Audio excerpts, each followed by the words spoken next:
Hello, and welcome to the Lucidess podcast, where I explore everything because I believe everything is connected to everything else. And I also believe in the infinite, unbounded potential within each of us. Today, I'm here in front of my fireplace, and I wanted to stand here because I have 3 new additions since my mother's passing. Gifts from her when my siblings and I got together and went through this stuff. These are 3 of the things I'm able to bring home this lovely gentleman, and he's in a shroud. This shroud actually came from the Dalai Lama.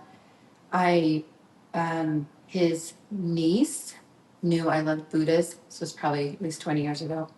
Um, and so when she went back to visit the Dalai Lama, she had him bless a Buddha. And she wrapped it in this beautiful white shroud. So this is the shroud. The Buddha is actually at my son's house. It's been there for a while. He very much wants it there, needs it. This beautiful piece of driftwood that was hers, and then this beautiful bust right here, this man. So these are new additions. And what I wanted to talk about, because I believe it's an important understanding, because it's been an important experience in my life. I've tried to explain this before, and I don't believe I've been successful. I feel like today I finally have the words and the metaphor or analogy. It's a metaphor that's going to help, but it's actually, for me, it's not a metaphor. I actually believe it's true. And that is that grief is water. So I'm going to use a water metaphor today, which I think is actually 100% true. And when I say grief is water, if grief is water, then it means that joy is also water. So there's a duality. I believe there's a duality in all things in this realm. And so for me, water is both grief and joy. So let's say that you have these streams of water, and they're coming from different sources, but they all kind of drain into this one depression, let's say a pond of some sort. And for whatever reason, this pond is suddenly given an outlet, and the water starts to rush out. Now imagine all those streams that have come in and filled this depression, this pond. Well, all of those waters are going to come out, right? It's not like just one of those streams, the water from one of the streams is going to go out. No, all of the streams have come down into this depression, this pond, and they're all going to rush out when, that opening is made. I believe that's how grief works. Meaning, let's say I have a grief about the rape. Let's just pretend I do. So I don't. Let's say I have a grief about the rape. I have a grief about certain things in my family. I have a grief about, certain things in my friend life, or a grief about the loss of my mom. Maybe still some grief about the loss of my dad when he died of Alzheimer's, or, like all these different streams of grief. And some are bigger than others, but they all kind of drain into this depression, this energetic depression, this pond.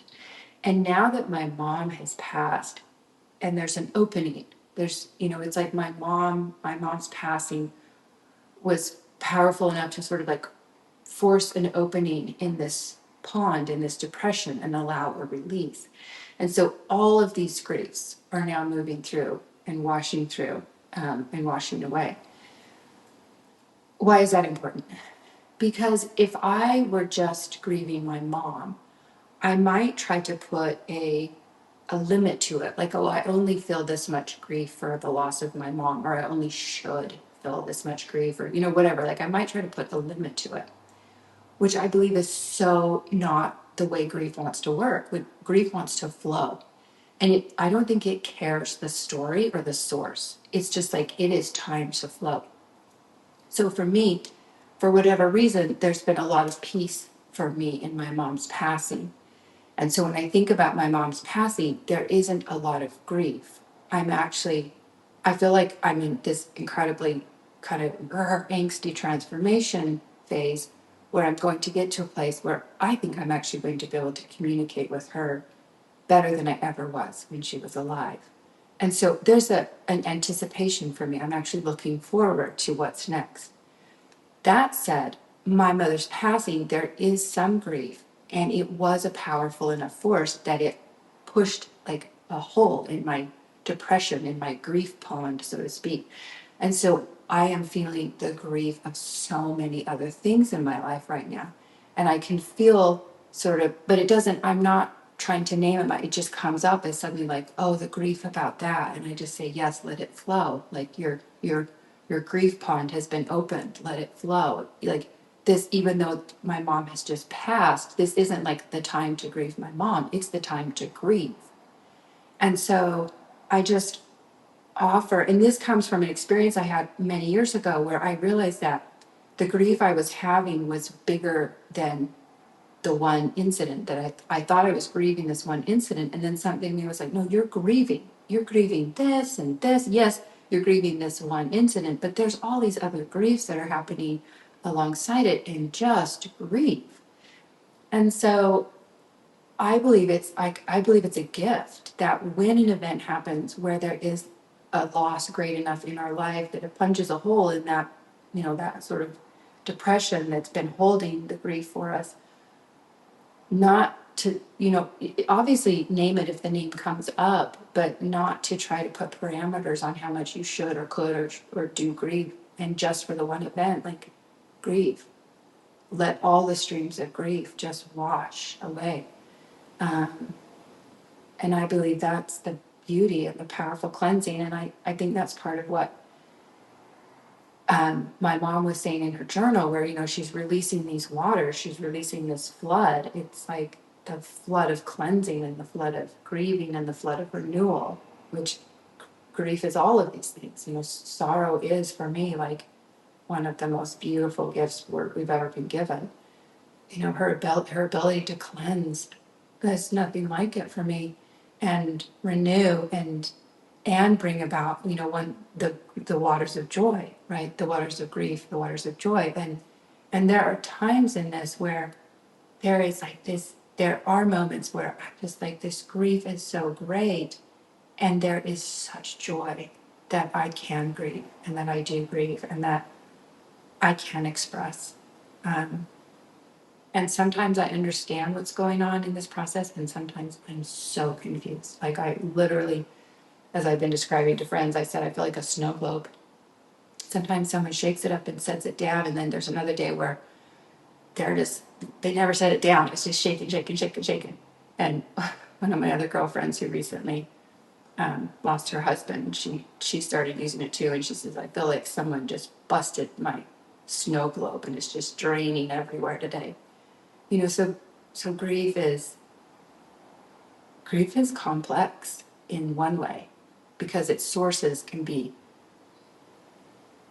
numerous, and we can't even always understand where it came from. But at the same time, grief is so simple in that it just wants to move. It insists. When that opening is finally made, there is no stopping the waters. And so to allow all of it that can move to move is like our greatest job, is our gift, is our job, is our responsibility. But that's an experience for sure. And in my previous podcast that I just did, the sorrow, grief, loss part 2, those are some of my new experiences and understanding of grief, as well as some of my sort of reflections of watching other people grieve. Some of them I have not experienced personally, but in watching other people grieve recently, I've been like, oh, this is sort of their experience. I'm obviously it's me, but it seems to me this is what they're experiencing with grief. So they're both my experiences, reflections, insights about grief. But so that is something I just wanted to share. If and when you find yourself in a place of loss, should you sometime in your life find yourself in a place of loss, and you feel the grief, and maybe the grief is confusing or overwhelming, maybe it feels bigger than it should, allow it to be as big as it is, and understand that you may be grieving many streams of loss. at one time, and that is sacred. So, love to y'all and good luck.